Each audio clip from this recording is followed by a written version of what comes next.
Nós vamos dar início. A sistemática que nós adotamos para esse evento, pessoal, foi uma ideia de fazer uma mesa de debates. Trouxemos grandes especialistas aqui da área de direito tributário, né, advogados, falando sobre a declaração de imposto de renda, que temos que fazer na semana que vem, pensando na advocacia, né? Então, advogados, advogadas, advogados empregados, advogados que têm o seu próprio escritório, advogados que atuam como profissional autônomo, a declaração do próprio escritório, e o nosso sistema de debate vai ser com perguntas e respostas. O pessoal que está em casa nos assistindo aí pelo YouTube consegue mandar as perguntas pelo próprio YouTube. Eu estou acompanhando aqui, a gente vai lendo conforme elas forem chegando. E quem está aqui presente, nós não temos microfone para ficar circulando, mas vocês receberam um pedaço de papel com um formulário para perguntas. Vocês podem escrever a sua pergunta, se quiser escrever outra, pode escrever em outro papel, não tem problema. E a Tamires, que é nossa querida colaboradora, irá passar na mesa de vocês, recolher, e a gente vai fazendo essa sistemática de perguntas e respostas, tá? Para a gente dar o início aos trabalhos, eu separei algumas dúvidas aqui para a gente começar essas atividades. Então, nós vamos começar aqui com uma pergunta direcionada para o Dr. Vinícius Loss. Quais são os advogados que estão obrigados a declarar imposto de renda? Todos eles precisam? Como isso funciona, Dr. Vinícius? Boa noite a todos. Boa noite, Bozelli. Boa noite a todos que estão nos assistindo. Bom, se você acha que é ruim pagar imposto de renda, é porque você ainda não entendeu que se você paga imposto de renda é porque você está ganhando dinheiro. Então, na verdade, pagar imposto de renda é uma coisa boa, é sinal de que a advocacia está dando certo. Quem efetivamente está obrigado a entregar uma declaração, cujo prazo termina na outra semana, que é o dia 30 de abril, são aquelas pessoas que, neste ano de 2018, que se passou, receberam mais do que R$ 28.559, ou então, de rendimentos tributáveis, ou então que receberam mais do que R$ 40 mil de valores que são isentos e não tributáveis. Por exemplo, se vocês tiverem uma pessoa jurídica, um escritório que está inscrito no Simples, se tem uma distribuição de lucro para vocês acima de R$ 40 mil, vocês também estão obrigados a declarar o imposto de renda. Ou então, se vocês tiverem um imóvel cujo valor seja superior a R$ 300 mil, também tem essa obrigação. E, por último, se houve alguma transação, por último, em relação a nós, advogados, né, pessoas físicas, se houve alguma transação de imóvel em que houve ganho de capital, ou mesmo de ações no mercado de valores, se tem algum ganho de capital, nessas hipóteses, vocês são obrigados a fazer a declaração de imposto de renda.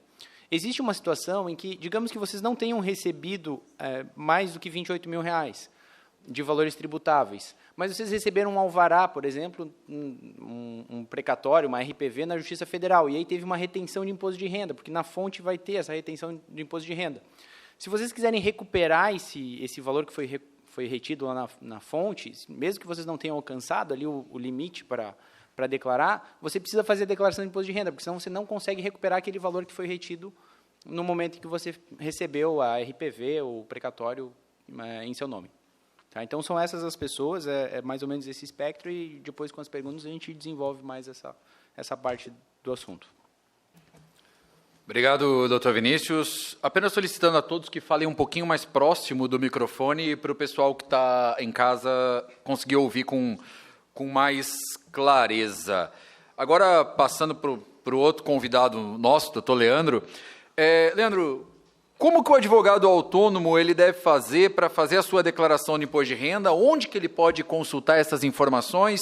Queria que você conversasse um pouquinho com a gente sobre esse advogado autônomo, que é boa parte da nossa advocacia, né? Como ele pode fazer essa declaração e onde conseguir essas informações? Bom, boa noite a todos, senhoras e senhores. Muito obrigado aí pelo convite e pela pergunta. Eu peço de antemão que os colegas de mesa complementem as minhas respostas, porque matéria tributária nada é simples e nada é incontroverso. Então, se for possível contar com a colaboração dos colegas, eu vou agradecer. O advogado autônomo, aquele que trabalha sem vínculo empregatício, O fato dele trabalhar sem vínculo empregatício não exclui a possibilidade dele receber diversas formas de rendimentos, né?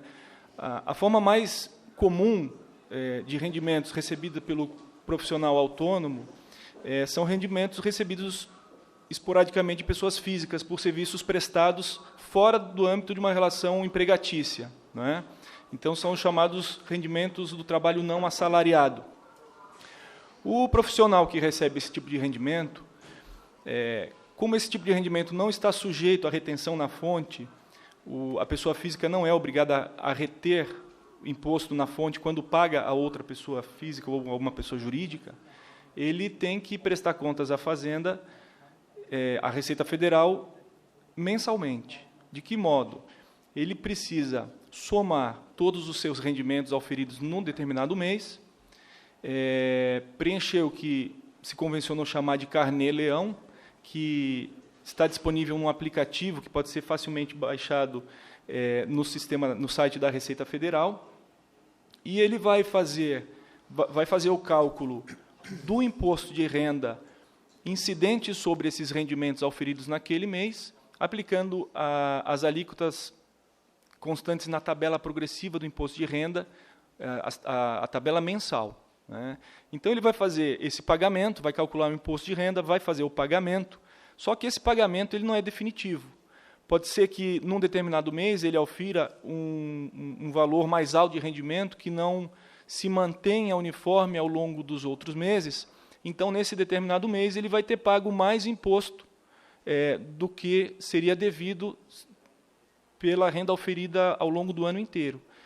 Por isso, então, que esse imposto que é recolhido dessa forma no carnê-leão é uma mera antecipação do imposto que vai ser ajustado ao final do exercício, mais precisamente 4 meses depois do final do exercício, ou seja, em abril do ano seguinte, na declaração anual de ajuste de imposto de renda, que, no caso de 2018, é essa cujo prazo para apresentação se vence no dia 30 de abril corrente. É importante lembrar que, ao fazer essa apuração, ao somar os rendimentos auferidos num determinado mês, aplicar as alíquotas constantes na tabela progressiva mensal e apurar o imposto de renda devido por antecipação naquele mês, é autorizado ao advogado autônomo, a pessoa física que apura dessa forma o imposto de renda, deduzir algumas despesas, desde que ela mantenha essas despesas escrituradas num livro caixa. O livro caixa, basicamente, é um livro que pode ser eletrônico ou físico, né? Existe também no sistema da Receita Federal um aplicativo para a escrituração do livro caixa, ele é vinculado ao próprio aplicativo do carnê-leão, onde o advogado autônomo pode registrar algumas despesas consideradas dedutíveis. Geralmente, essas despesas estão ligadas àquelas que são imprescindíveis à manutenção, ao custeio da sua atividade profissional e que são necessárias para auferir aquela receita que é tributada.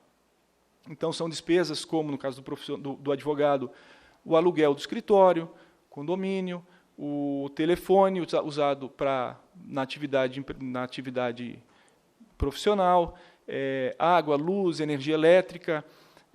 Existem algumas controvérsias em relação a outros bens, como, por exemplo, livros, assinaturas de periódicos,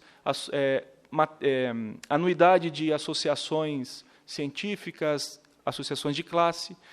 Então, eu digo que há controvérsias porque chega a ser inusitado, mas, embora o manual de perguntas e respostas do Imposto de Renda de 2019 da Receita, disponibilizado pela própria Receita Federal, admita expressamente, diga que é possível deduzir despesa com aquisição de livros próprios da atividade, no sistema, no aplicativo do carnê-leão, nos parece, pelo menos na versão atual, que não consta lá um local para você deduzir esse tipo de despesa. Ela figura como despesa não dedutível, mas pode ser apenas a falta de algum tipo de ajuste, ou pode ser realmente algo mais controvertido. Então, registrando essas despesas no livro caixa, o sistema do Carnê-Leão, ele apropria essas informações e já faz o cálculo do imposto devido naquele mês, abatendo essas despesas. Né? Então, basicamente, eu acredito que seja essa a sistemática de declaração e de tributação do profissional autônomo, especificamente no que diz respeito ao recebimento, à percepção de rendimentos do salário do trabalho não assalariado. Então, ele vai fazer esse pagamento ao longo dos meses e, ao final do ano, no momento de fazer a declaração de ajuste anual, o aplicativo da declaração de ajuste anual também é capaz de apropriar essas informações do Carnê-Leão e lançar ali, somar os demais rendimentos que estão sujeitos a outras formas de tributação, né? Porque, por exemplo, como eu disse, esse é o mais comum dos rendimentos percebidos por um profissional autônomo.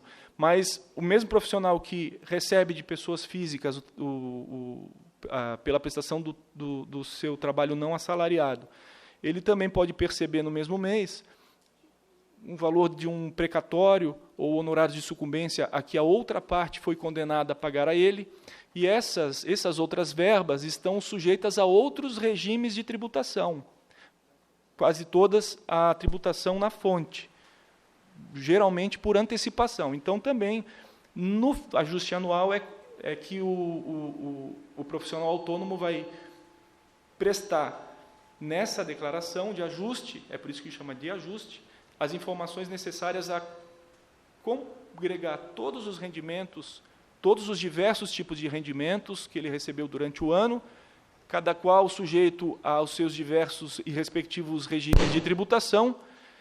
Essas informações todas vão compor um cálculo e é nessa declaração de ajuste que vai ficar definido se o contribuinte pagou mais do que deveria ter pago durante o ano, e, nesse caso, ele vai ter uma restituição a receber, ou se ele pagou menos do que o montante proporcional à renda que ele auferiu, caso em que, então, ele vai complementar o pagamento do imposto de renda até o último dia seguinte ao da apresentação da declaração.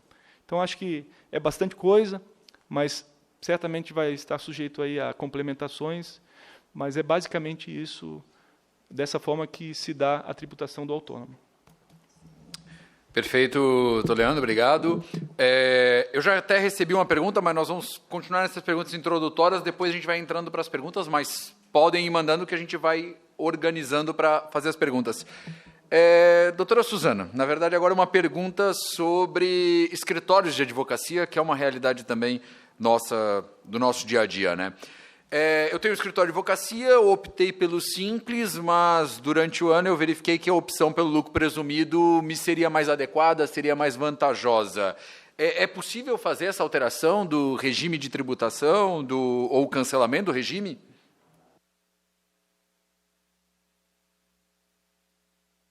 Tá ligado.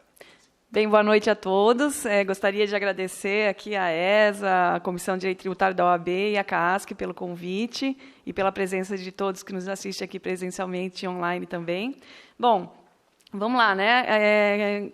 Se eu já optei pelo simples, eu posso fazer uma alteração dessa mudança? Eu vou voltar um pouquinho, se você me permitir a pergunta, e vou, na verdade, apenas para a gente situar essa questão, tratar um pouquinho a respeito de quais são essas possibilidades de prestação de serviços advocatícios, né? Aqui a gente já passou pela tributação de autônomo, né? Então, eu sou advogada autônoma, eu não tenho um vínculo empregatício e também não tenho uma sociedade, e tem outras formas permitidas pela advocacia de prestação de serviços. Quais são essas formas, né?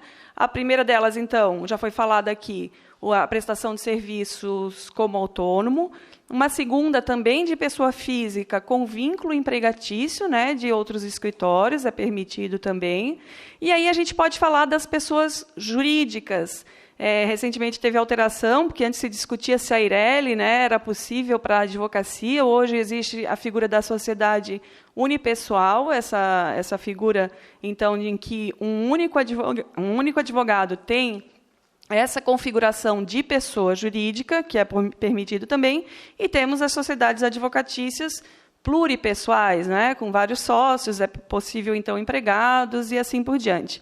Bom, então, voltando à pergunta, né, que você falou de optar pelo simples, mas verifiquei que essa opção não seria a melhor para a pessoa jurídica naquele momento. É possível, então, fazer esse cancelamento, enfim, a alteração desse regime de tributação? Bom, a opção pelo simples, ela é feita, existe, na verdade, um agendamento dessa opção que se faz lá em 1º de novembro, se eu não me engano, 28 de dezembro do ano anterior. Então, por que é permitido esse agendamento anterior? Porque, nesse período, já se identifica eventuais óbices à opção pelo simples. Por exemplo, a participação dos sócios em outras atividades, de acordo com determinados requisitos da lei, tem que verificar se está preenchendo esses requisitos e assim por diante. Então, a lei já confere esse prazo de antecipação, na verdade, de verificação de eventuais irregularidades de inclusão no simples ou não, para efetivamente, tem o prazo até, se eu não me engano, o último dia de janeiro, para fazer esta opção pelo simples. Essa opção, então, nesse ano, foi até 31 de janeiro de 2019. Essa opção, uma vez feita, ela serve para todo o ano calendário. Me ocorreu agora, se me permitirem, um poema da Cecília Meirelles, que ela fala o seguinte, olha, ou se alguém conhece aí, me relembre, mas ele fala o seguinte, não é ou se está nos ares ou se está no chão. Não é possível estar ao mesmo tempo em 2 lugares. Uma vez que eu opto por esse regime, eu necessariamente tenho que perseguir todo o ano calendário, claro, desde que esteja na faixa da tributação, porque depois a gente vai ver mais adiante, de acordo com o desenrolar aqui das perguntas, os requisitos para isso, mas são 4.800.000 anuais pela legislação atual, né? Então, em razão disso, uma vez optado, segue todo o ano calendário se estiver dentro dessa faixa dos últimos 12 meses nessa faixa de tributação. Infelizmente, então, verificando que o lucro presumido fosse melhor para aquele ano, uma vez feita a opção, já está feita, pode ser feita a opção para o ano calendário subsequente. Obrigada. Perfeito, doutora Suzana, muito obrigado. E agora também passamos uma pergunta também ao doutor Gustavo Amorim. Doutor Gustavo, como que funciona a declaração dos valores recebidos por advogado pessoa física nas ações judiciais? Como nós vamos fazer essa declaração? Bom, boa noite a todos. Agradeço aí o convite da ESA, da organização, para participar desse evento e parabenizo todos aqueles que estão aqui empenhados em cumprir com as suas obrigações, seja pessoalmente ou pelo canal do YouTube. Está funcionando?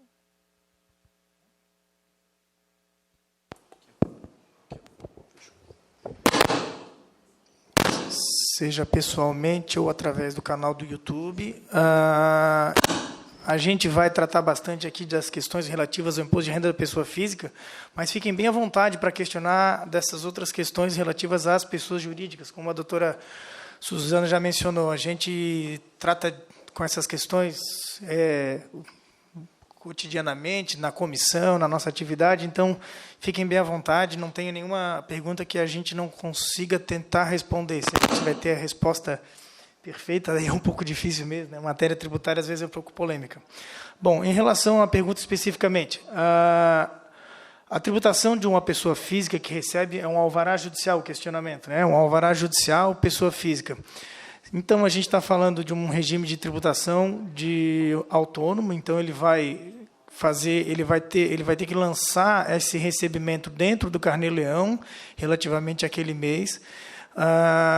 Esse alvará judicial, muito provavelmente, ele vai ter feito, na verdade, já uma retenção desses valores sujeitos à retenção pela fonte pagadora, porém, o ajuste efetivo desses valores vai ser feito no ano subsequente, porque, muito embora seja feito um registro desses valores, na verdade, eles não são imediatamente levados à tributação, eles são no próprio ajuste. Então, eu não sei se eu respondi objetivamente, mas recebe os valores, registra a retenção, registra o recebimento, porém o ajuste é feito subsequentemente no ajuste anual, né? Então, até o dia 30 de abril do ano subsequente.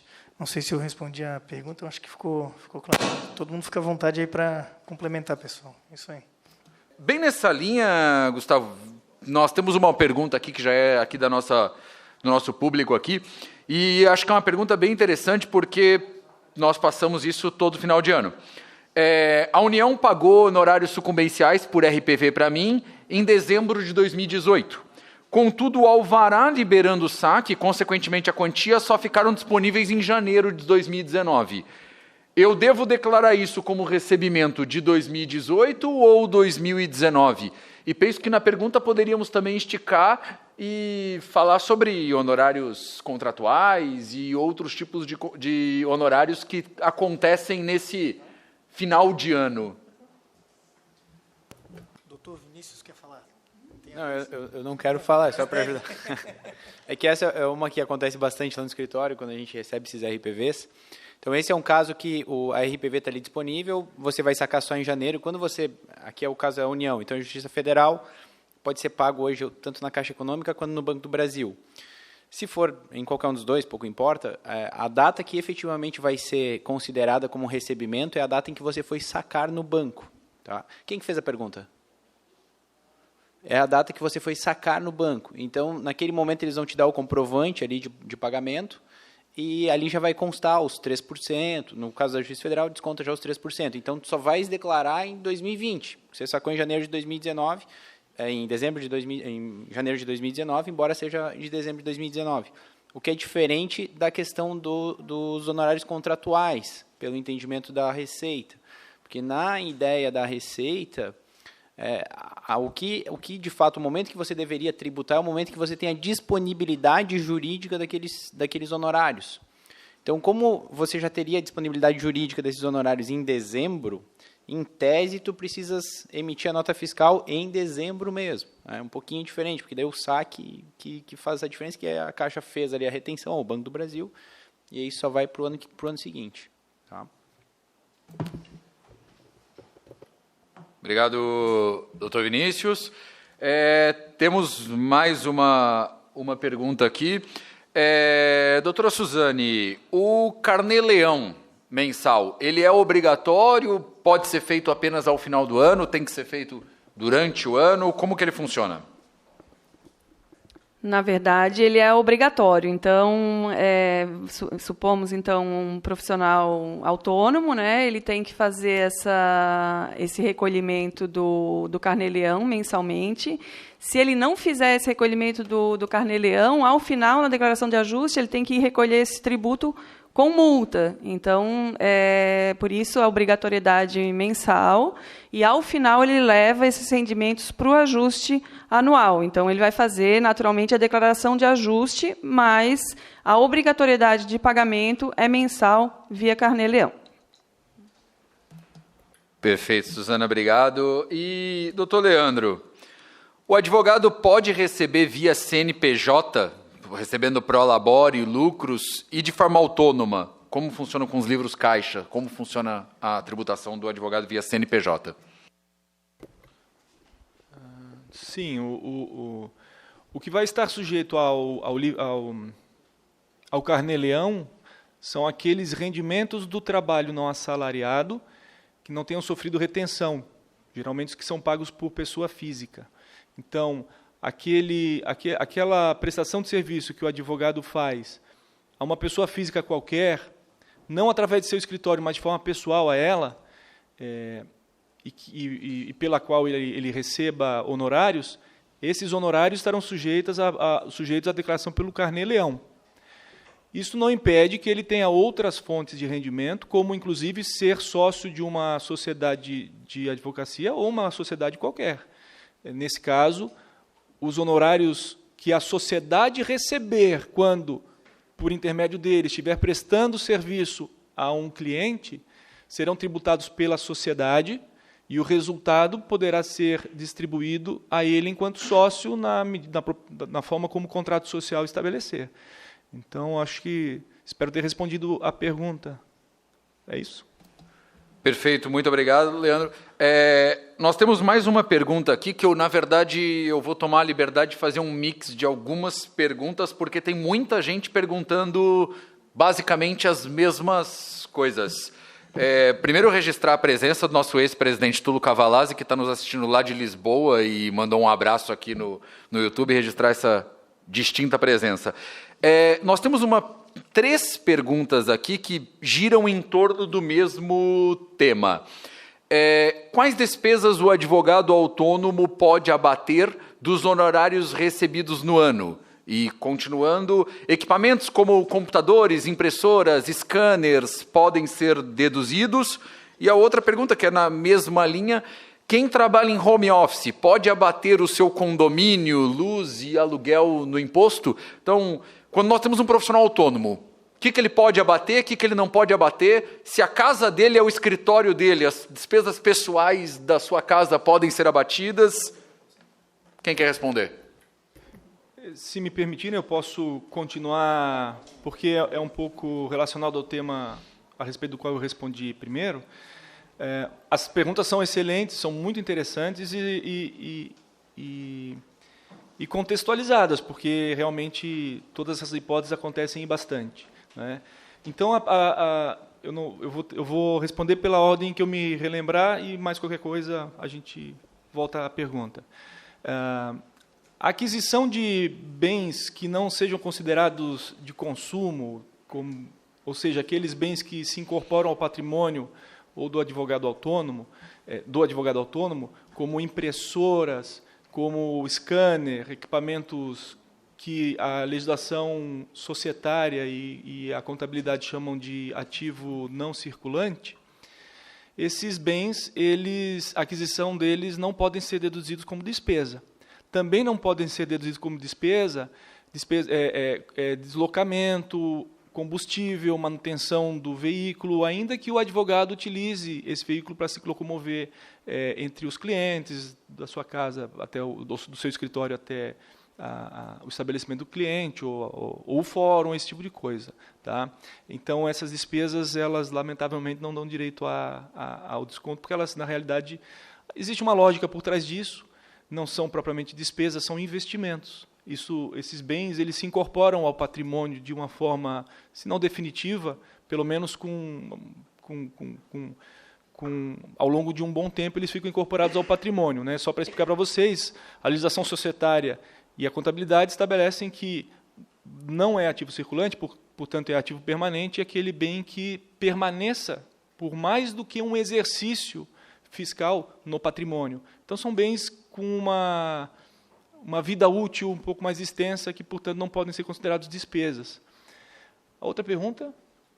O outro item? Home office. Se o advogado...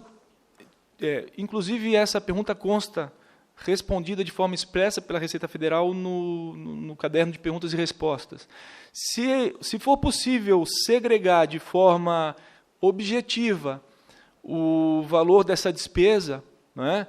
Se ele conseguir, por exemplo, dissociar através de um relógio próprio a energia ou a água que entra na área que ele ocupa no home office, daquela utilizada no restante da residência, se ele tem um telefone instalado apenas para utilizar na atividade, é possível deduzir, desde que ele consiga comprovar por documentação idônea que comprove essa comprovação de forma objetiva.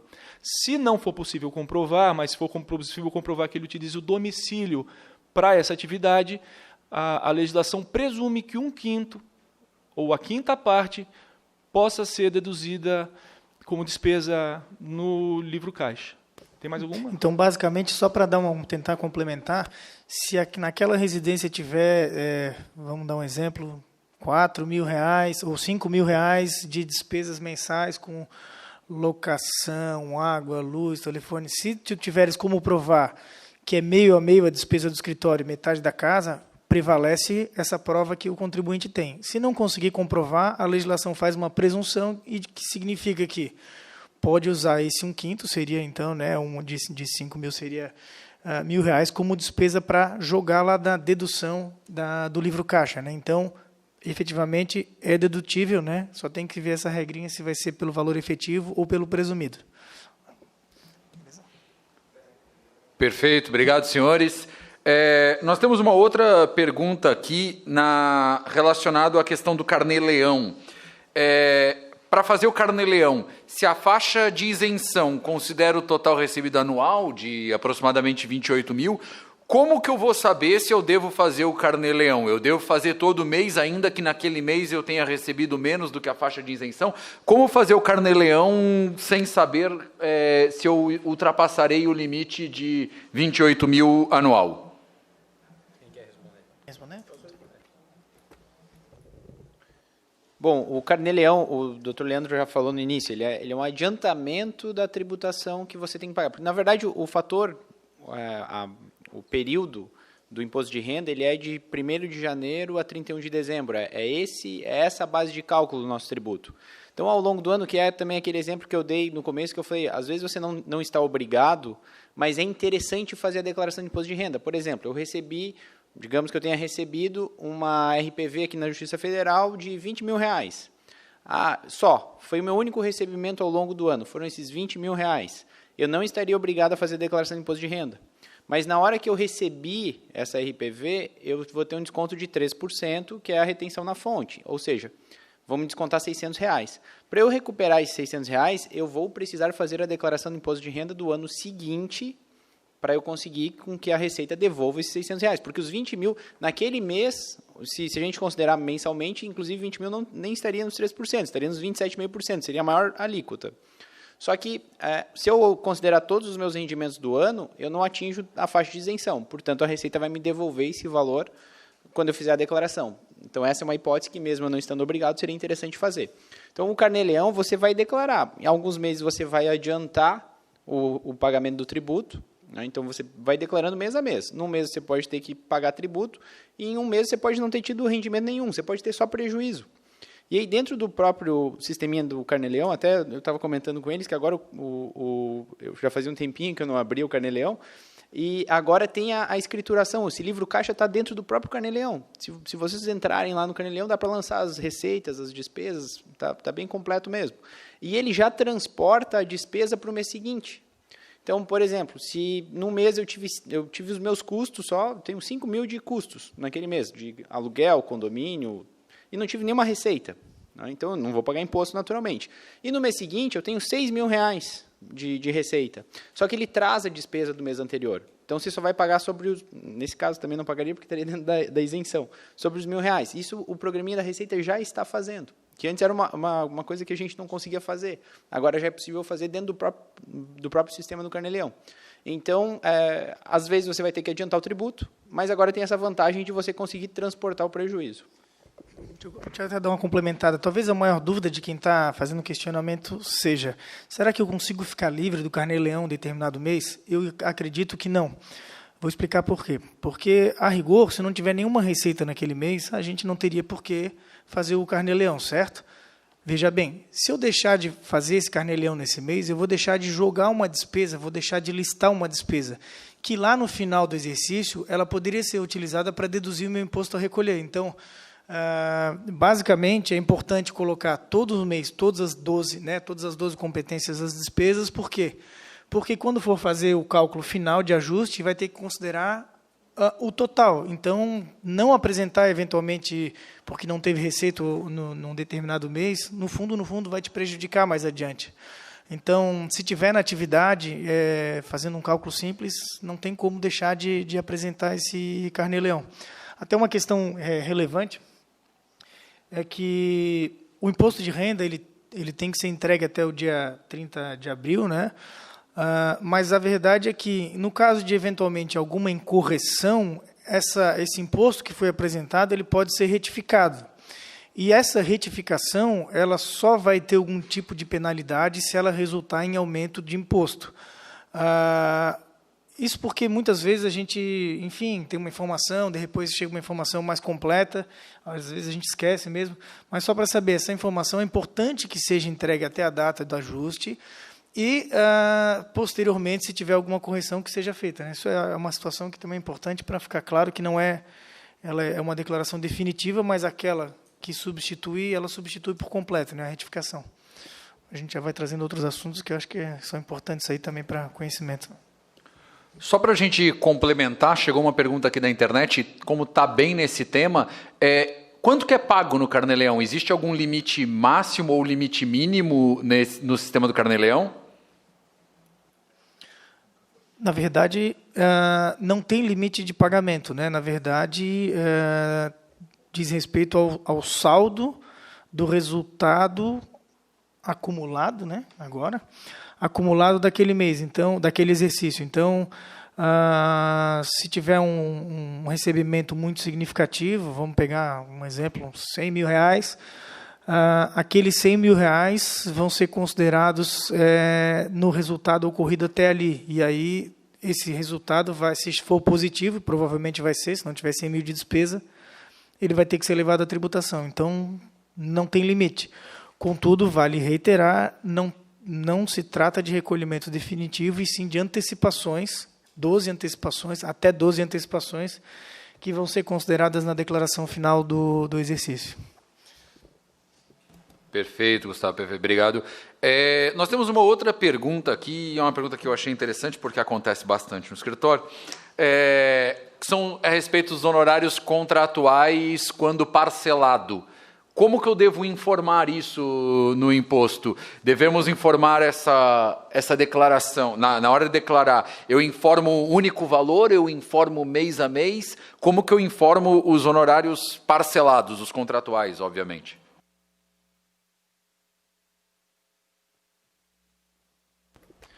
Isso vai depender do regime de tributação a que estiver sujeito esse rendimento, né?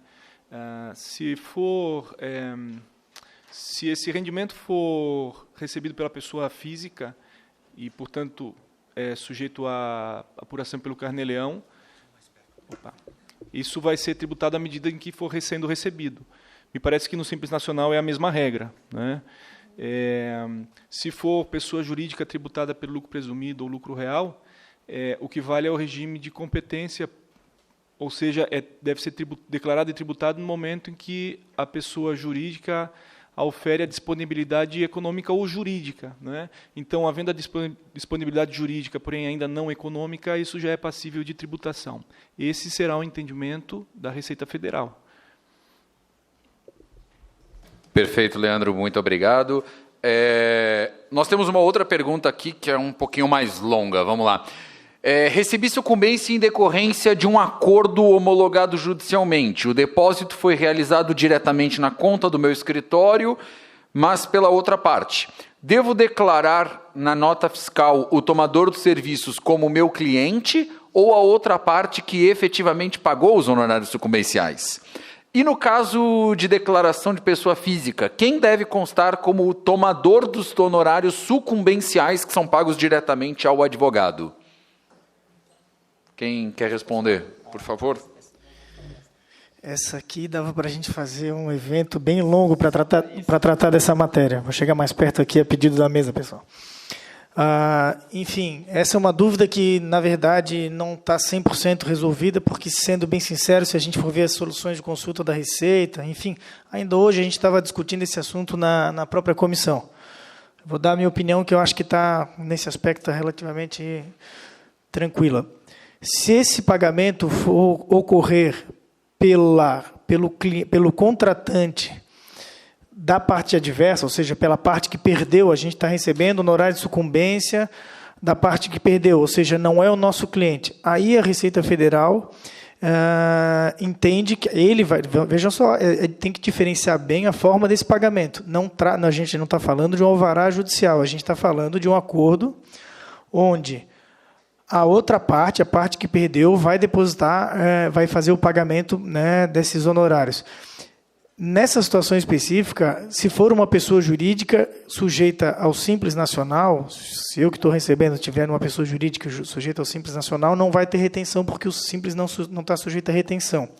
Se tiver sujeito ao lucro presumido ou lucro real, aí vão haver as retenções específicas das pessoas jurídicas do lucro presumido e lucro real. Basicamente, PIS/COFINS e contribuição social, que, se não me engano, dá 4,5% do valor. Já em relação à pessoa física, especificamente advogado, pessoa física, na minha opinião, e aí eu até queria ver a opinião dos colegas, mas é uma situação que não teria retenção. Mas eu confesso que eu estou um pouco em dúvida aqui. Não sei se vocês lembram de pronto dessa situação.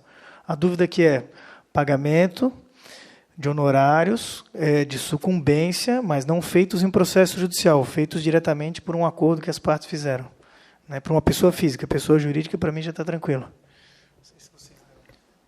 Essa questão a gente já enfrentou na comissão, vou dar só... É realmente difícil. O direito tributário, gente, é realmente difícil. A gente sempre enfrenta umas questões que... O dia que chegou essa pergunta pela primeira vez, se a gente tinha que emitir nota ou não, porque quando a gente emite uma nota, por exemplo, a maior parte dos advogados hoje em dia tem a empresa no Simples, né? Tem o escritório no Simples. E aí veio a dúvida, o que a gente faz com os honorários sucumbenciais? Até então, na minha opinião, a gente não tinha que colocar isso numa nota fiscal, antes de nós estarmos no Simples, porque nós não estávamos prestando serviço para outra parte. Nós não prestamos serviço para outra parte quer que nós não façamos nada, na verdade. Então, por que nós pagaríamos ISS sobre esse valor, que é o Imposto sobre Serviço Prestado? Não fazia sentido isso para mim. Mas agora com o Simples, que é uma alíquota que engloba todos os tributos que nós temos que pagar, inclusive o ISS, na pessoa jurídica me parece que isso é bem tranquilo. Isso a gente faz lá no escritório. Por exemplo, quando nós recebemos um valor, uma RPV de honorários sucumbenciais pela Justiça Federal ou pela Justiça Estadual, a gente precisa declarar que a nossa pessoa jurídica é optante pelo Simples. Então, não tem nenhuma retenção tributária na fonte. Por que não tem nenhuma retenção? Porque depois eu vou ter que pegar esse valor, esse comprovante de pagamento que foi feito para mim lá pelo banco e eu vou ter que emitir uma nota fiscal com os valores. E, nesse caso, quem vai ser o tomador desse serviço, o tomador entre aspas aqui, é a instituição bancária. Então, por exemplo, eu recebo um RPV na Caixa Econômica, que a União me pagou, eu não vou emitir uma nota fiscal contra a União, eu vou emitir uma nota fiscal contra a Caixa Econômica. Então, que seja contra o Banco do Brasil. Eu sei que é estranho. Eu estou vendo aqui uns olhares. É estranho, mas é isso que a gente está fazendo por conta dessa questão da simplificação, né, do Simples, que é um benefício fiscal que nós temos, que é trazer todos os tributos para dentro de uma alíquota só. Então, a gente emite e a gente acaba pagando ISS nessa situação em cima dos honorários sucumbenciais. Em relação aos honorários contratuais, eu fico na mesma linha que o Dr. Gustavo. Nós já enfrentamos esse assunto, nós passamos por esse assunto, não chegamos a nenhuma conclusão. O entendimento do município é que a gente tem que tributar tudo, independentemente de onde venha, porque, naturalmente, o município quer ter arrecadação. O município é onde tem um escritório. E não há um consenso sobre isso, na verdade, se você é pessoa física, né, se você não tem que emitir nota fiscal. Vocês têm mais alguma consideração? Ajudem-nos. Eu não sei se eu vou convergir ou dissentir, mas no ano passado houve uma controvérsia bastante séria entre a OAB e um corregedor de uma autoridade judiciária em que tratava justamente da sistemática de pagamento de valores devidos aos advogados e às partes, clientes dos advogados. Naquela oportunidade a gente teve que estudar bastante esse tema, por isso que surgiram bastante opiniões sobre ele. Mas me parece que no caso de acordo, se quem vai pagar o acordo, quem fica responsável por pagar o advogado da outra parte no acordo é uma pessoa jurídica, ela fica obrigada à retenção. Se for pessoa física, não há retenção. Por quê? Porque a retenção geralmente é atribuída à pessoa jurídica. Então, a parte vencida, que faz um acordo e concorda em pagar ao advogado da outra parte honorários, se for pessoa jurídica, retém. Se não for, não retém. Eu acho que, basicamente, seria sob essa sistemática. Quanto à emissão de nota fiscal para honorários de sucumbência, me parece que algumas autoridades municipais, principalmente, se equivocam quanto à diferença de obrigação principal e acessória. Eu não preciso necessariamente de uma nota fiscal para contabilizar uma receita. Então, me parece que, mesmo que a autoridade municipal quisesse tributar pelo ISS, seria totalmente dispensável, se não inexigível, a emissão de uma nota fiscal, já que não houve um negócio jurídico entre as partes de prestação de serviço, não é? Houve um recebimento de uma receita. Se essa receita é tributável como pelo ISS ou não, é uma situação relativa à obrigação principal e não à obrigação acessória de emitir ou não nota fiscal. Mas é só a minha modesta opinião. Perfeito. Muito obrigado, Leandro. Nós temos uma outra pergunta aqui bem interessante, mais para escritórios, mas que também pode acontecer com os nossos advogados autônomos, né? É bastante comum que os escritórios de advocacia adiantem determinadas despesas para os seus clientes, pagamento de passagem aérea, às vezes custas judiciais, isso é algo que acontece bastante lá no escritório. Como funciona como é o tratamento do reembolso dessas despesas nas sociedades optantes pelo lucro presumido? Existe algum risco dessas despesas serem consideradas renda, porque ao ingresso no escritório? Como que a gente pode trabalhar isso? Bem, se existe o risco, existe.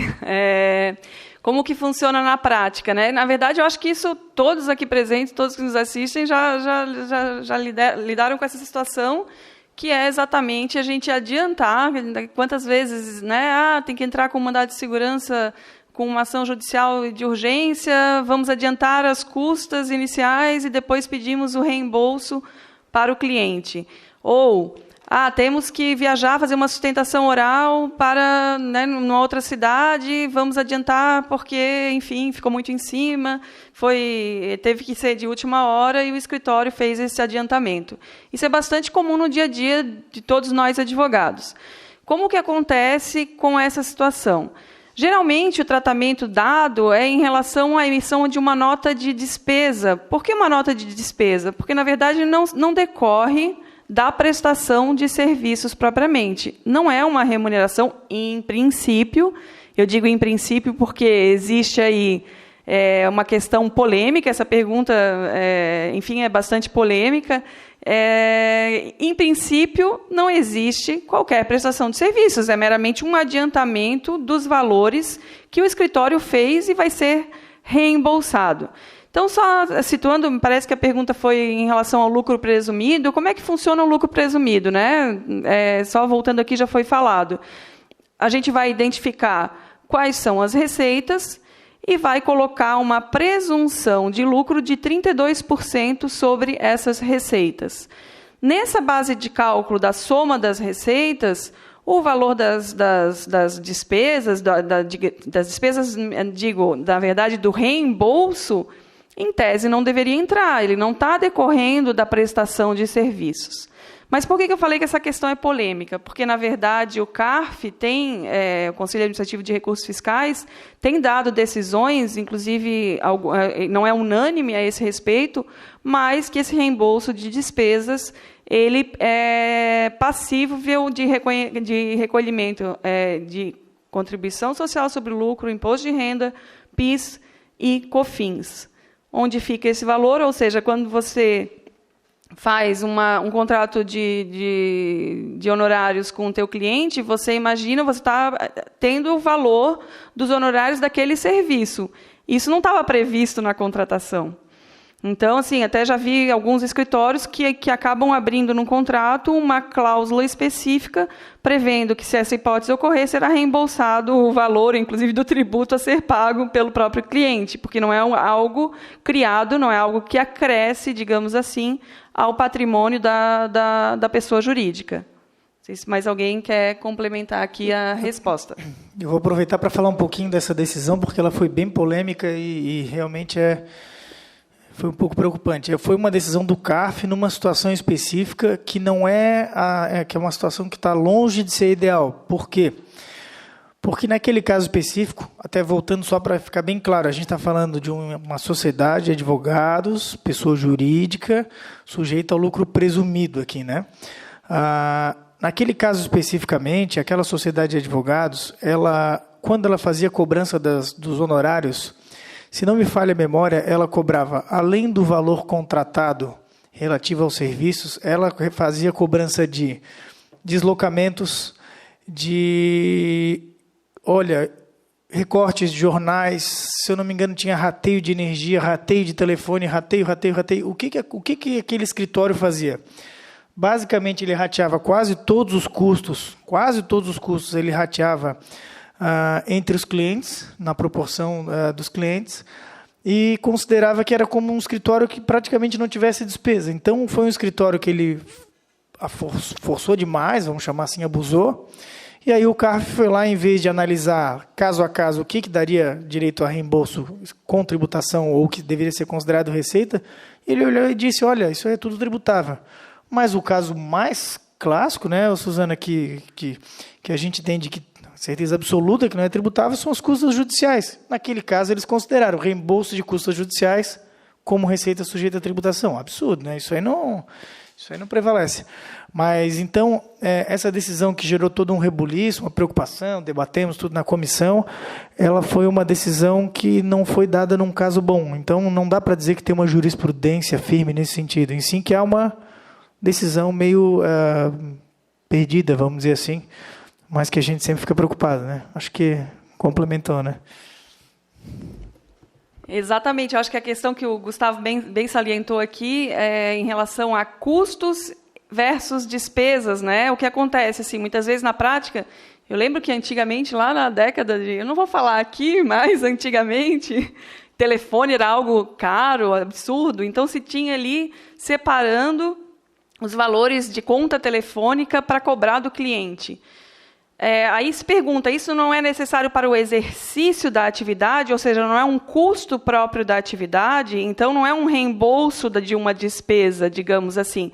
O fio condutor da discussão, bem pontuado pelo Gustavo, seria nesse sentido, assim, seria para a atividade ou é algo típico para o cliente especificamente, e em razão disso, caso típico de custas judiciais, não deve, claro, compor a receita da empresa. Mas, infelizmente, os precedentes aí são contraditórios a respeito e acabou sendo um caso, como bem pontuado, que não se tinha uma divisão dessas rubricas, né, uma divisão específica dessas rubricas, e acabaram se tratando de uma forma geral, algo que não poderia ser tratado dessa forma, me parece, sob o meu ponto de vista. Obrigada. Vou falar mais um pouquinho, bem rapidinho. O critério que eu fiquei confortável em dar orientação foi o seguinte: se esse tipo de reembolso ele vier com um documento que pode ser emitido em nome do próprio cliente, eu não tenho dúvida nenhuma de que é um reembolso mesmo. Já se for uma situação em que não há como vir um documento em nome do cliente, ou pelo menos um documento genérico, aí a gente está numa situação que, em princípio, vai ser considerada como receita, né? Eu acho que, por exemplo, deslocamentos talvez seja um bom exemplo, que tem bastante, né? Bem polêmico. Basicamente, se um cliente me contrata para fazer uma atividade, uma audiência, enfim, eu tiver que fazer um deslocamento, se eu fizer esse deslocamento de táxi, eu vou ter lá, para realizar o serviço jurídico, eu precisei de táxi, eu vou ter um documento emitido por terceiro, que aí eu vou conseguir provar a ser reembolsado do meu cliente. Agora, se eu for com o meu veículo, aí começa a dar problema. Por quê? Porque qual a modalidade? Como é que a gente vai pedir o reembolso? A gente vai encher o tanque. Se fosse para ser efetivo, teria que ser encher o tanque no começo e encher o tanque no fim. Tudo bem, vai reembolsar o combustível que eu tive, mas já não vai reembolsar outros custos, depreciação do bem, etc, etc, etc. Então, a gente começa a entrar num terreno pantanoso.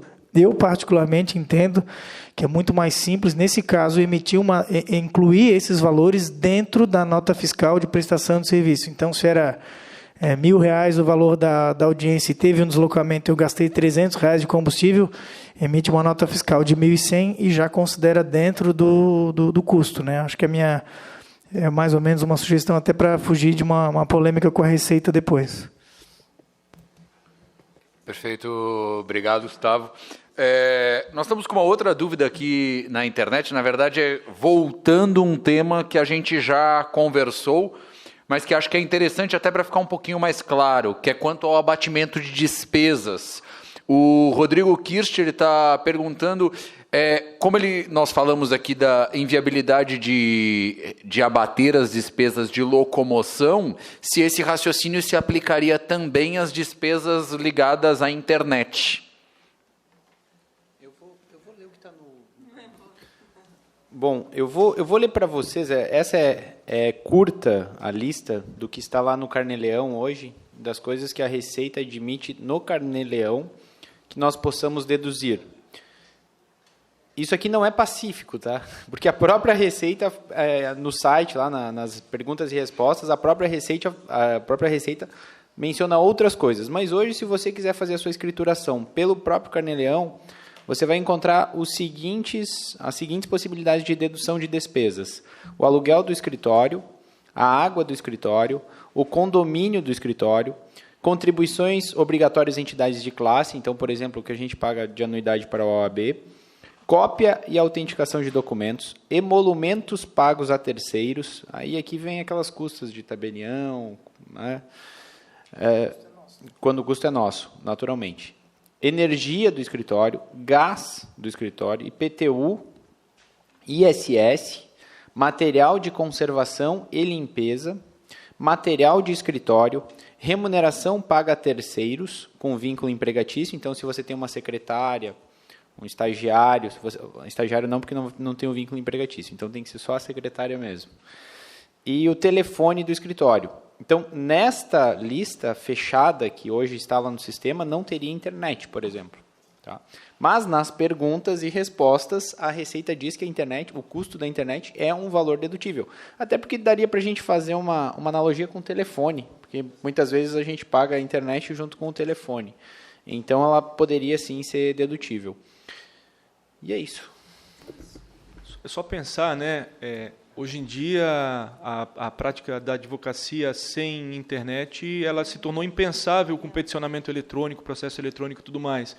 Então, talvez seja um aplicativo desatualizado, fora de contexto, totalmente anacrônico. Né? Tá, e assim, essas despesas dedutíveis que nós estamos falando, penso que isso é importante, em relação à pessoa física, o advogado autônomo. Se o advogado tem uma sociedade simples e está ali optante pelo simples, aí a gente não pode deduzir nada. Daí a incidência do imposto que nós pagamos é sobre todo o nosso faturamento, é o que a gente emite de nota fiscal. E a gente não tem possibilidade de deduzir. Então, nós temos... Qual que é a diferença aqui, então? Nós temos na sociedade unipessoal, que os colegas aqui também já mencionaram, quando nós temos um escritório, uma pessoa jurídica, que está optante pelo simples, ela tem uma alíquota bastante menor, bastante reduzida em relação ao imposto de renda. A primeira alíquota do simples é 4,5%, só que é 4,5% de todo o nosso faturamento.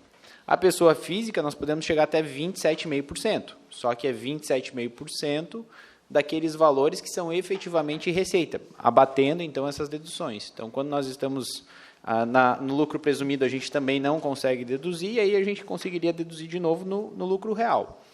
Então, só que aí o lucro real você precisa de um escritório de contabilidade, é mais complexo para você fazer esse levantamento. Essa, então, é uma análise importante para os advogados fazer, normalmente mais jovens advogados, fazer se vale mais a pena você continuar tributando pelo imposto de renda, né, pessoa física, ou se seria melhor você migrar, montar um escritório. Agora que nós temos a oportunidade de fazer uma sociedade unipessoal, que o próprio advogado não precisa de um colega para fazer o escritório, ou se vale mais a pena você montar realmente um escritório, uma pessoa jurídica e tributar daí pelo simples. Perfeito, muito obrigado.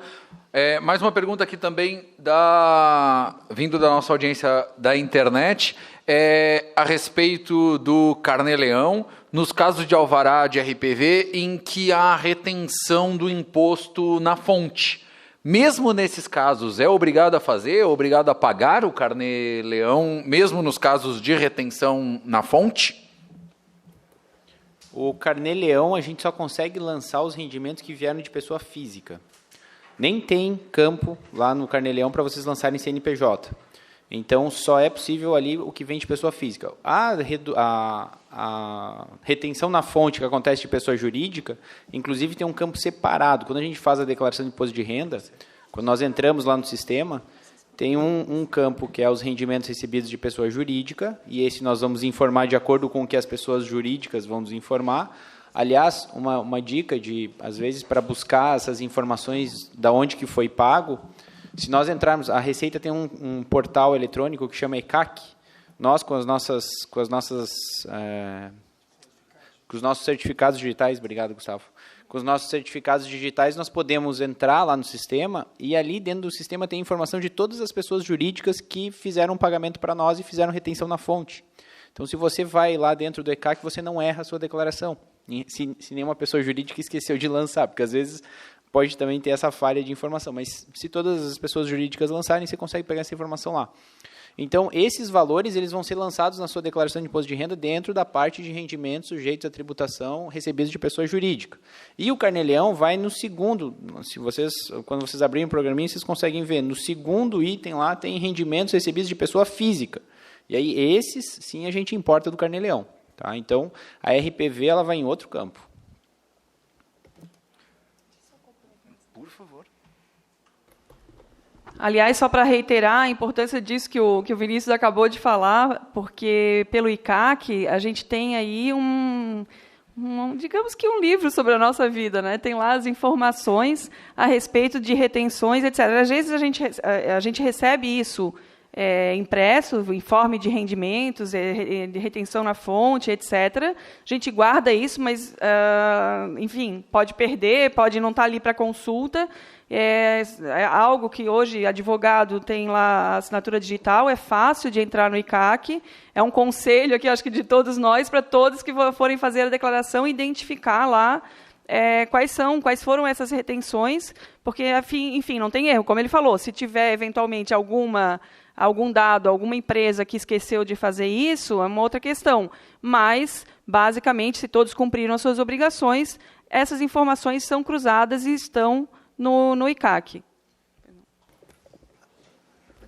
Realmente vale a pena desbravar o ECAC. Existe até uma declaração pré-preenchida, né? Então, no ECAC você consegue ter acesso a uma declaração tua, com várias informações captadas do sistema, prestadas por terceiros, e isso já praticamente adianta até a elaboração da declaração do imposto de renda de algumas pessoas, cuja declaração é menos complexa. Não querendo assustar vocês, mas já assustando um pouco, a gente vai falar dos problemas de não seguir um pouco essas regras. Basicamente, hoje, se a gente for uma pessoa física ou pessoa jurídica e a gente tiver sujeito, então, a uma dessas informações, quem nos pagou tiver sujeito a informar, essa informação vai servir no fundo, no final das contas, em algum momento, para que seja verificado se vocês fizeram ou não essa declaração. Então, vamos dar um exemplo. Se um cliente de vocês ganhou uma ação judicial, e naquele valor lá teve um alvará, arredondando aqui, de R$100 mil, e vamos dizer que ele ficou com 80 e pagou 20 mil para vocês. Nessa situação específica, quando ele for declarar quanto que ele recebeu, ele vai dizer que ele recebeu só 80, porque os 20, se ele fizer a declaração adequada, ele vai dizer que vocês receberam. Então, ele vai dizer que vocês receberam e vocês... O que vão fazer? Se vocês não disserem que não receberam, a Receita Federal vai, em determinado momento, chamar vocês para conversar. Pode ser que aconteça, pode ser que não aconteça. É um pouco imprevisível, porque a Receita não consegue fiscalizar todos os contribuintes. Mas o fato é que, a rigor, ela teria ferramentas para que o sistema mesmo já fizesse uma comparação de quem... disse que pagou e de quem disse que recebeu. Se for no caso da pessoa jurídica, é um pouquinho mais fácil, porque, como eles disseram, pessoa jurídica faz a retenção, informa em DIRF, essa DIRF vai lá para a declaração pré-preenchida que está na Receita ou para as informações. Então, é só para deixar bem claro, assim, isso é muito importante ser observado, é como se fosse o primeiro critério de fiscalização que a gente teria hoje. Uma fonte pagadora dizer que te pagou e tudo não dizeres que recebeu. Tá? Então, isso é batata. Eu acho que é praticamente certo que vai cair em fiscalização. E a Receita, ela nunca deixa se você declarar a maior, ela não se importa. Ela vai te tributar a maior. Agora, se você declarar a menor das informações que ela tem, ela vai te chamar para complementar. Isso é parametrizado, né? O próprio sistema ele já vai te apontar como...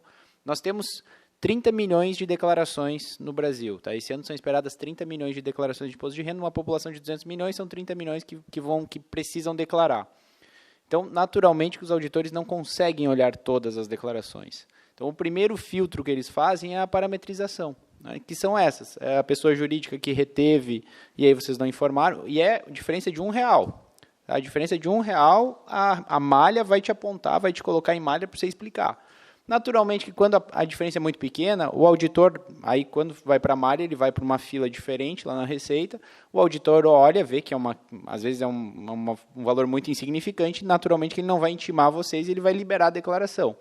Mas R$1 já vai te colocar numa fila separada lá para o pessoal da Receita.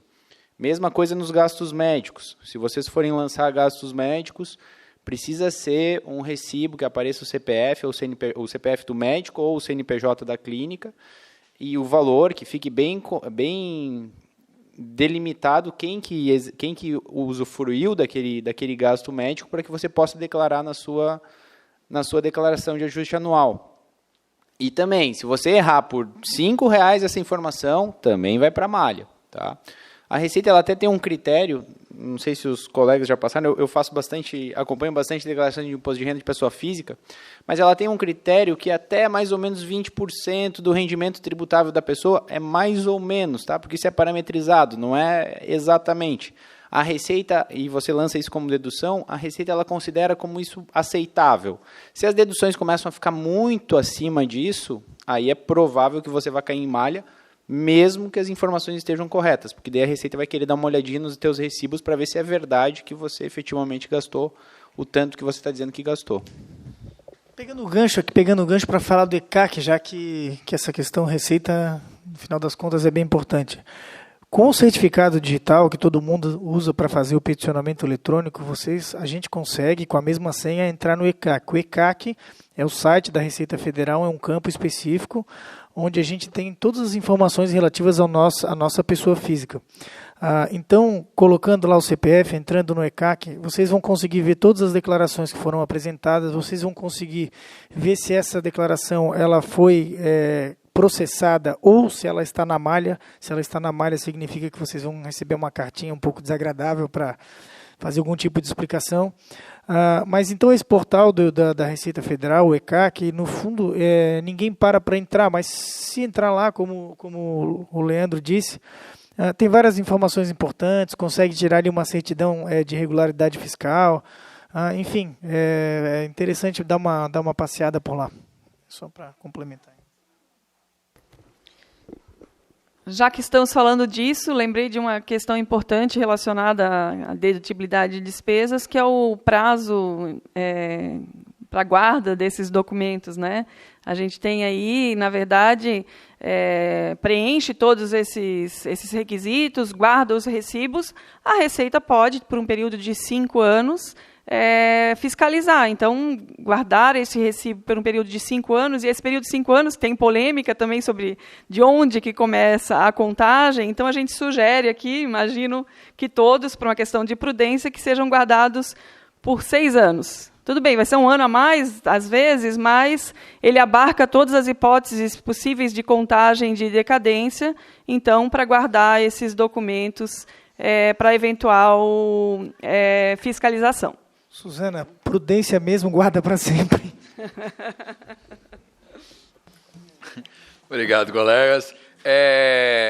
Aqui apenas para fazer um registro, um dos nossos colaboradores aqui nos nossos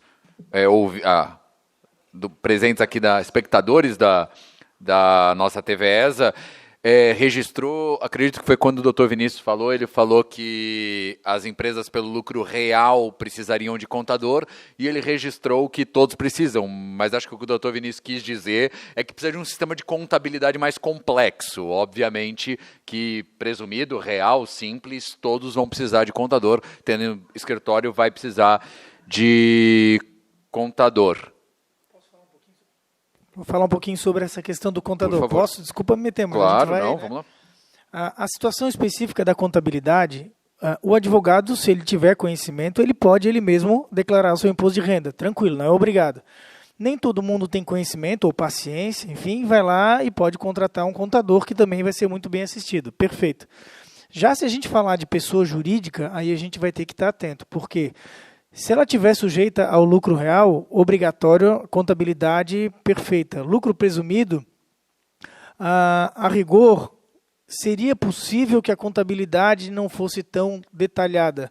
No entanto, as limitações práticas dessa opção, elas inviabilizam na prática que a distribuição do lucro seja adequadamente distribuída para os sócios sem tributação. Então, e vale o mesmo para o simples. Então, a rigor, hoje não teria como uma pessoa jurídica não se utilizar, enfim, não depender necessariamente de um contador. Então, se a gente for simplificar, pessoa jurídica obrigada a ter contabilidade, contador, etc. Pessoa física, aí vai enfim, da conveniência, né, de contratar ou não. Obrigado, Gustavo. Temos mais uma pergunta aqui, que é a seguinte. Não seria sobre imposto de renda, mas sim, está dentro do nosso evento. O advogado, ele tem que emitir nota fiscal e pagar o ISS? Essa é a pergunta. Ou se é facultativo? É advogado, pessoa física? Presumo eu que sim. Presumir advogado, pessoa o advogado, física, né? pessoa física. Bom, o advogado, pessoa física, ele vai estar vinculado aos tributos federais, no caso o Carnê-Leão, que a gente estava detalhando um pouco antes aqui, e também a um tributo municipal, no caso o ISS, que incide sobre a prestação de serviços.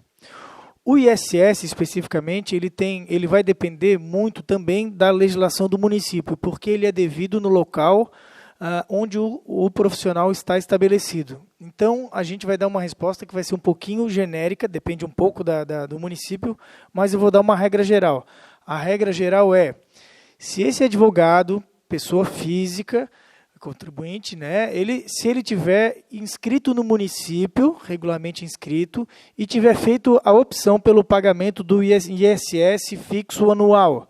Então, ele vai lá, efetivamente, e paga o ISS fixo anual. Esse ISS fixo anual, que aqui em Florianópolis está aproximadamente R$1.000, alguns municípios é menos, uma vez pago esse ISS, ele está dispensado, por regra, de emitir a nota fiscal. Ele teria que emitir só um recibo, né, com seu nome, CPF, etc, etc.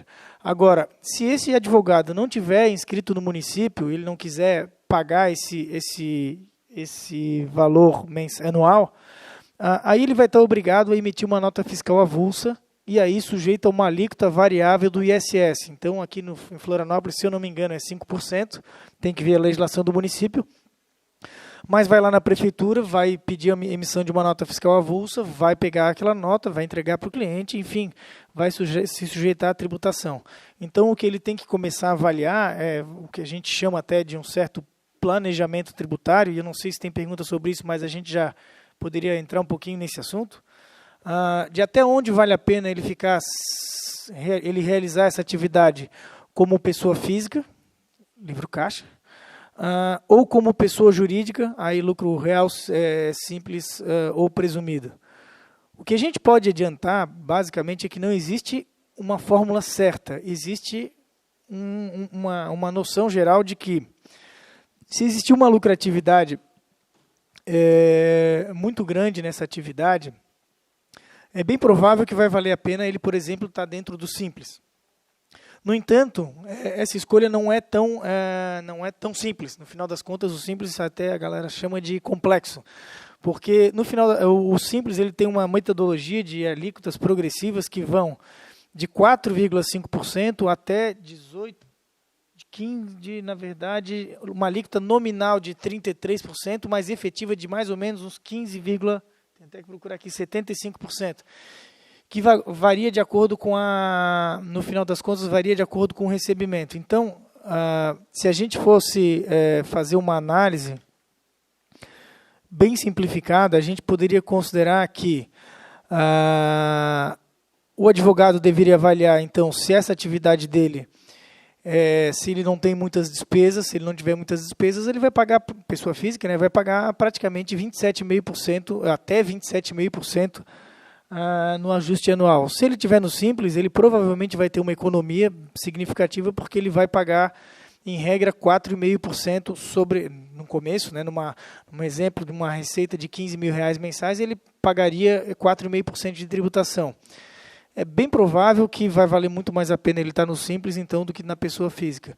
Porque, se em determinado momento ele receber um alvará mais significativo, aquela alíquota do Simples aí de 4,5%, ela vai acabar, mesmo que ela suba um pouquinho, que chegue a 6%, 7%, 8%, ela ainda vai valer mais a pena do que a pessoa física. A gente chegou a elaborar pela Comissão de Direito Tributário um manual de tributação de serviços jurídicos em 2018, acho que era o presidente Leandro na época, acho que foi 2016. Na verdade a gente fez vários, mas eu acho que o último é o que tá no site, em janeiro de 2018, né? E lá a gente tem algumas informações de todos esses questionamentos que a gente está respondendo, quase uma grande parte está nesse manual, outros não. Mas lá também tem, eu acho que a gente colocou a planilha de comparação do Simples versus o presumido, né? Essa comparação a gente tem. Foi o que basicamente a gente fez. A gente pegou um escritório no lucro presumido, um escritório no Simples e fez uma comparação de tributação. E fazendo uma análise bem rápida e considerando diversas variáveis, mais uma média, a gente chegou à conclusão de que, para não valer a pena estar no Simples, ou seja, normalmente vale a pena estar no Simples, o escritório tem que faturar, no mínimo, uma receita média mais do que 62 mil, 65 mil reais por mês. Se o escritório faturar numa média menos do que esse valor, não tem dúvida quase nenhuma de que vai valer a pena ficar no Simples. Se passar desse valor, ele vai começar a ter que fazer cálculo. Então, é um cálculo mais preciso. Aí vai ter que ver, efetivamente, as despesas. Enfim, é um cálculo, uma simulação. Como a gente disse, não tem uma fórmula perfeita, mas dá para a gente começar a ter essa noção, né? E aí, muitas vezes, vai valer a pena chamar o auxílio de um contador, né, para fazer esse cálculo, porque é difícil que uma pessoa física consiga fazer isso sem muita experiência, né? Acho que para começar essa conversa acho que dá por aqui, né?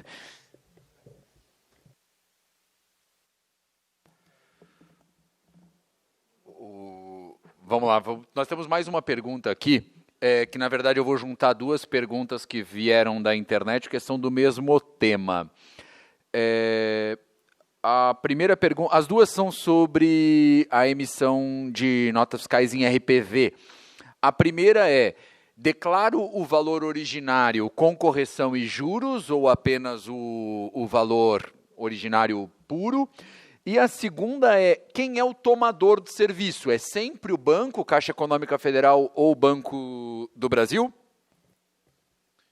No saque, quando for feito o saque, o banco onde você sacou vai dar um demonstrativo, um comprovante ali do pagamento e vai constar tanto a informação do banco, o CNPJ do banco e o exato valor que foi sacado naquele momento. Porque enquanto você não saca, se você leva 1 mês, 2 meses para ir sacar, o banco continua remunerando esse valor, ele continua acrescentando juros. É juros da poupança, mas aumenta um pouquinho. Então, o valor que você vai lançar é exatamente o que vai estar ali no comprovante de pagamento fornecido pela instituição bancária. E sim, sempre o tomador, quando for recebido uma RPV ou um precatório, sempre vai ser o banco, por mais estranho que isso possa parecer. É bastante estranho mesmo, registro.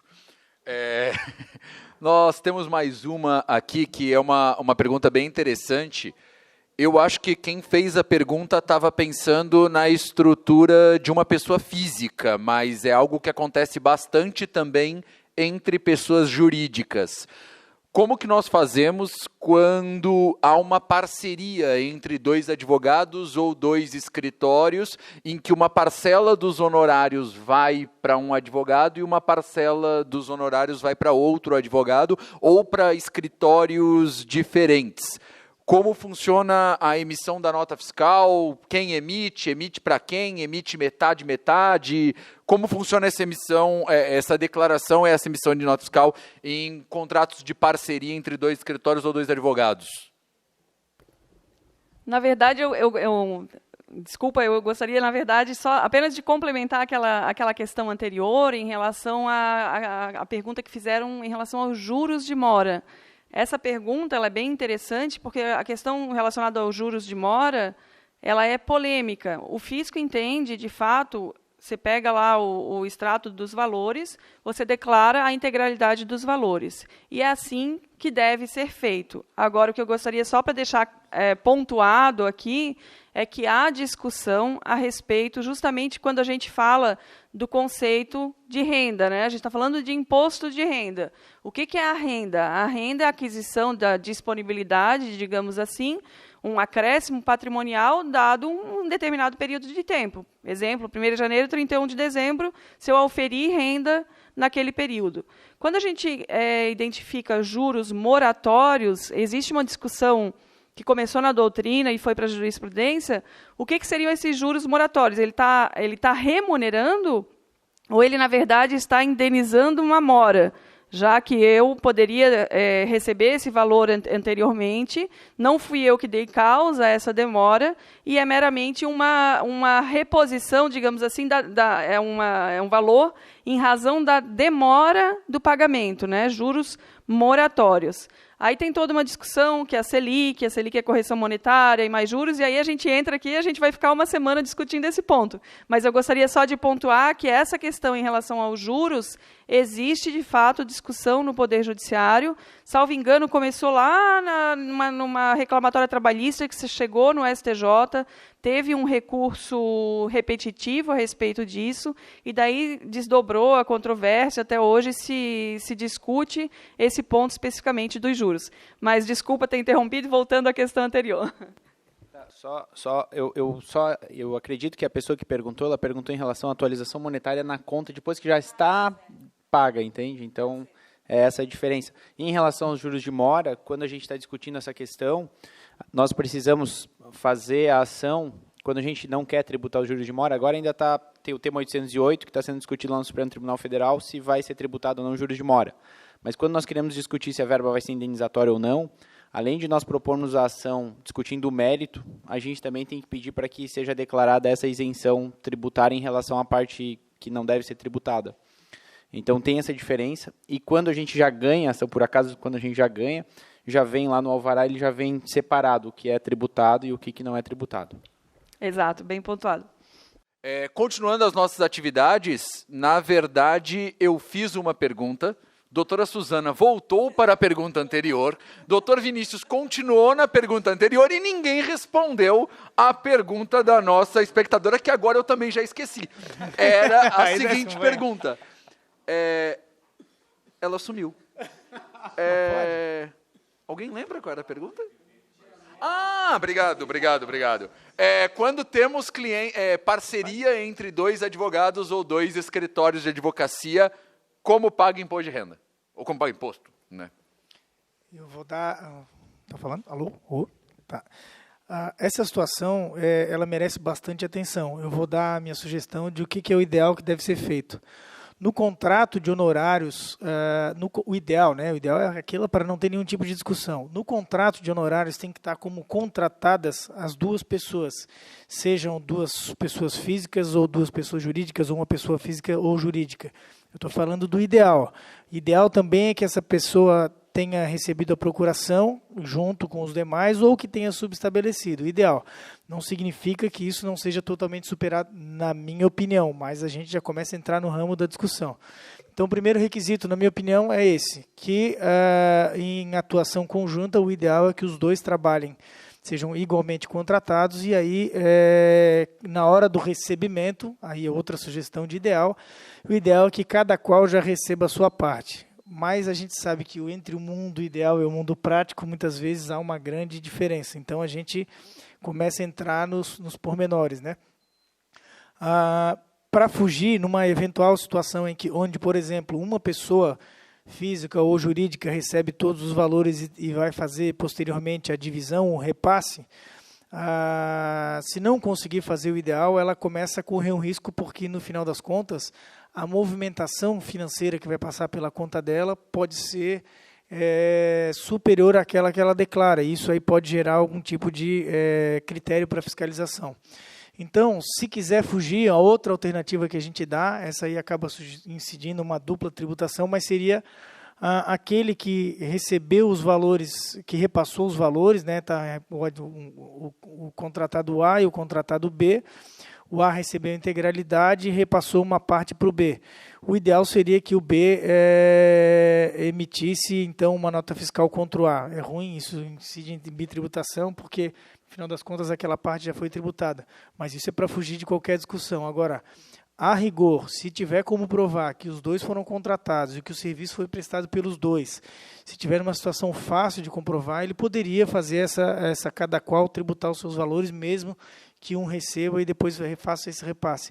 Mas eu já adianto para vocês, isso é bem polêmico, até queria aproveitar para a gente ouvir aí a opinião dos demais. Mas isso é o que a gente tem seguido e que a gente tem ido por esse norte.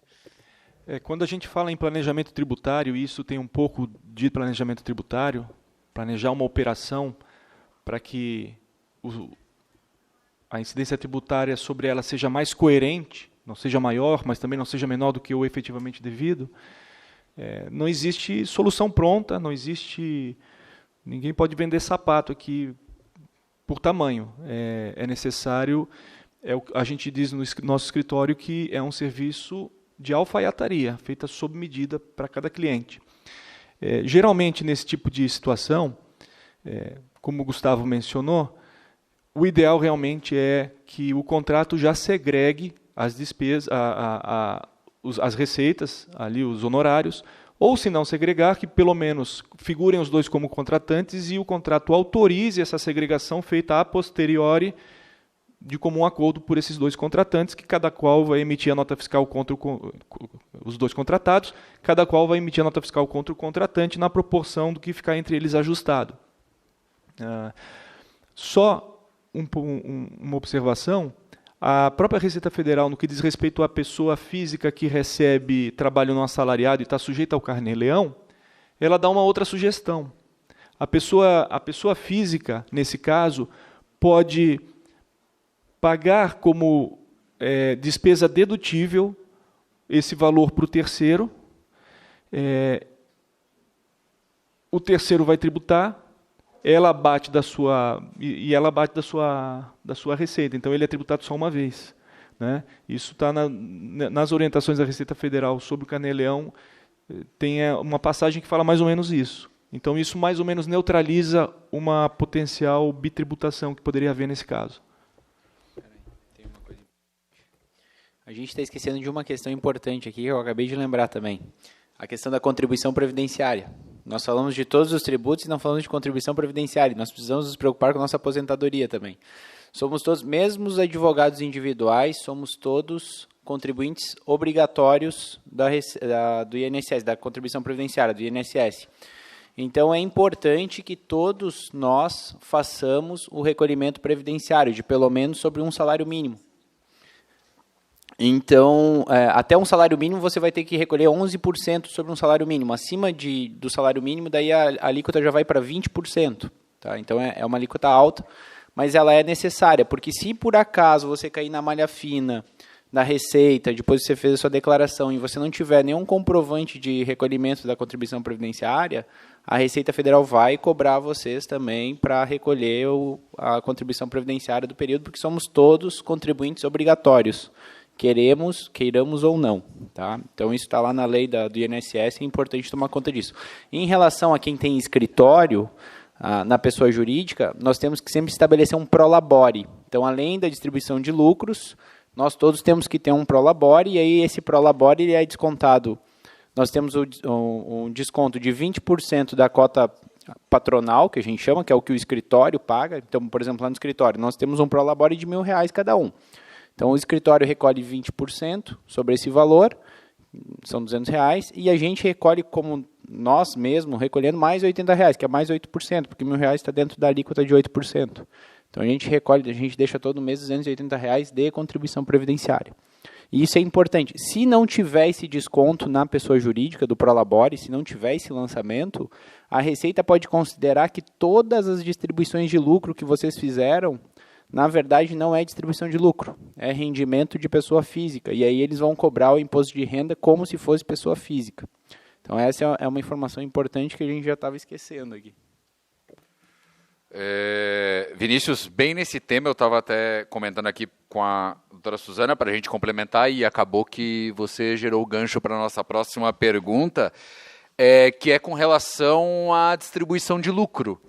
Você já tocou nessa questão, que é a questão da contribuição previdenciária, que sem contribuição previdenciária a Receita pode acabar classificando toda a distribuição de lucro como pagamento de salário, o que geraria um valor altíssimo de tributação.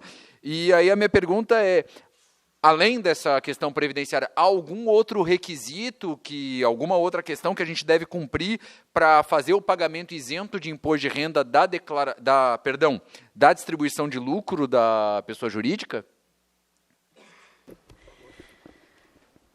Bom, em relação à distribuição de lucros, é um tema muito importante para quem aí tem sociedade, porque em relação ao pagamento dos sócios, inclusive sócios de serviços, né, é a forma mais corrente de pagamento de prolabore junto com a distribuição de lucros, porque hoje no Brasil, aí, digamos, hoje, que de hoje mesmo? Porque hoje ele é isento, mas existem aí inúmeros projetos de lei para acabar com essa isenção. Fato é que hoje é uma forma que vem sendo utilizada pelas pessoas jurídicas para fazer pagamento aos seus sócios e aliado para o prolabore junto com a distribuição de lucros. Como o nome fala, é algo meio óbvio, distribuição de lucros pressupõe que a sociedade tenha lucros. Bom, mas em relação à pergunta, né, de quais são os requisitos, esse é um deles, né, haver efetivamente lucros para fazer essa distribuição. Uma outra questão, e que é interessante que sejam adotadas pelas sociedades, é que o próprio o contrato preveja os critérios para essa distribuição de lucros. Porque já me perguntaram algumas vezes, a distribuição de lucros ela pode ser feita de forma desproporcional à participação do sócio na sociedade? Se a gente olhar a jurisprudência do CARF, ela vai, inclusive, pontuar uma análise geral, há quem diga que não, mas se a gente olhar lá no CARF, tem os critérios que são considerados para fazer essa distribuição. Por exemplo, o atingimento de determinadas metas, desde que estejam presentes no contrato social e nas reuniões havidas. E aí eu estou entrando aqui num tema polêmico, mas já tem decisões do CARF a respeito, a possibilidade, e aí de novo o alerta, né? Deve sempre se verificar na prática a presença de todos esses, da previsão no contrato, da ata de reunião e tudo isso, haver essa distribuição desproporcional dos lucros. Volto a dizer aí que é um tema polêmico. Em relação às empresas de lucro presumido, essa distribuição de lucros, é bom aqui só lembrar as pessoas jurídicas que tenham um recolhimento pelo sistema do lucro presumido, ou seja, uma presunção de 32% sobre as receitas do lucro, que essa distribuição ela já pode ser feita sem a demonstração efetiva de lucro. Mas muitas vezes acontece que existe um lucro maior do que o presumido e as empresas querem optar por essa distribuição. Para fazer isso, é possível, sim, e as empresas teriam, então, que manter uma escrituração paralela de todas essas despesas para chegar ao cálculo efetivo da distribuição de lucros. Então, inclusive, para as empresas que optam pelo lucro presumido, é possível uma distribuição maior, desde que se tenha o cômputo dessas despesas. Não sei se alguém quer complementar. Perfeito, doutora Suzana, obrigado. Apenas para fazer um rápido comentário, o Gleálcio Possamay, ele nos perguntou aqui onde pode encontrar o manual que o doutor Vinícius citou, que é um manual muito bacana, feito pela Comissão de Direito Tributário. E, na verdade, nós temos um problema, porque o manual ele estava disponível no site da OAB e houve provavelmente na transição do portal, houve algum problema que esse manual, o link está quebrado. Então, para quem tiver interesse na obtenção do manual, nós vamos disponibilizar via ESA, então a gente encaminha para todo mundo que fez a inscrição, a gente encaminha o manual, tá? A cópia do manual. E, por um acaso, se quem estiver nos assistindo online não tiver feito a inscrição, pode mandar um e-mail para a ESA, no e-mail esa@oab-sc.gov.br.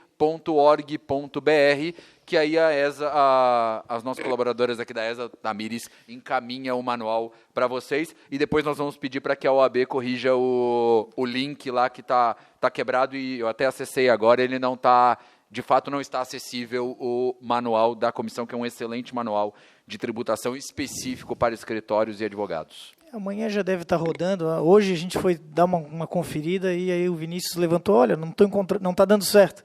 Então foi hoje que aconteceu, mas amanhã já deve estar corrigido, pessoal, só para complementar aí. Perfeito. Eu acredito que agora nós passamos, não, eu ia falar uma coisa, mas não ia ser verdade. Nós temos mais uma pergunta. Eu ia dizer que não tínhamos mais pergunta, mas temos uma pergunta. A Carla Iso Kramer pergunta, gostaria de saber se mesmo que eu seja advogada autônoma, tenha declarado no Carnê-Leão renda maior que salário mínimo mensal, posso recolher GPS de 11% somente ou sou obrigada a recolher sobre o valor total, imagino? Faltou o final da frase. Neste caso, ela vai precisar recolher pelo valor que ela recebeu até o limite do teto do INSS, que está em 5.400... Eu trouxe aqui esse valor específico, até R$ 5.839,45. Esse é o teto da Previdência. Então, até esse valor, ela vai ter que recolher 20% como contribuição previdenciária. Sobre o saldo do Carnê-Leão, sobre a efetiva renda dela, né? Até porque o valor do INSS é um dos valores que a gente pode descontar para deduzir o valor do imposto de renda. Bom, senhoras e senhores, foi um evento muito bacana, nós recebemos aqui diversas perguntas, acredito eu que as perguntas aqui se esgotaram, não sei se alguém aqui tem mais alguma pergunta, as perguntas aqui também da nossa audiência online, nós já apresentamos todas as nossas perguntas. Eu queria agradecer a participação de todos nesse evento, foi um evento muito bacana. Agradecer os membros da nossa dileta mesa, todos pela participação de todos vocês, por estarem aqui nesta quarta noite. Agradecer nosso público online, nosso diretor-geral Marcos Vinícius, obrigado pela construção da ESA e esse evento que ajuda todos os advogados a elaborar as suas declarações daqui 15 dias, né, no dia 30 de abril, até o dia 30 de abril, que, como o doutor Vinícius bem apontou, pagar imposto é ruim, mas é bom, porque se estamos pagando imposto, quer dizer que a advocacia está dando certo e nós torcemos que dê cada vez mais certo para todos vocês e que vocês tenham muitos frutos. Agradeço a participação de todos vocês, muito obrigado a todos e uma boa noite.